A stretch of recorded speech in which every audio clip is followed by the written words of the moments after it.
We are so excited to be here in front of East Jefferson General Hospital celebrating our healthcare community this morning. We wanted to say thank you to all of the healthcare heroes that are in the building for sure, but we also wanted to say thank you to all of the board members at East Jefferson Hospital who for so long really, I know, took it very personally, how many hours they spent, how much heartache they had when EJ was struggling and we were trying to find a future for it.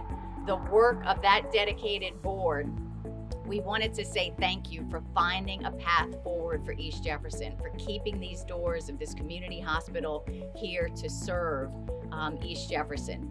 And a thank you to LCMC for seeing the potential at East Jefferson and saying, yes, we want to come forward. We want this to be an LCMC facility. And so this thank you, this 24-foot thank you, will be something each and every member of all of those groups every day get to see and know how much they're appreciated. During COVID, we were hiding out in our house, wondering what we're going to die or what's going to happen to us.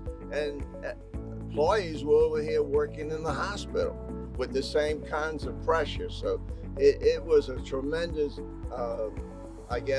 leap of faith for them to be here and to continue to work. Such a wonderful recognition. I'll tell you, the article online and the article in the paper this morning doesn't do it justice in terms of size and scale.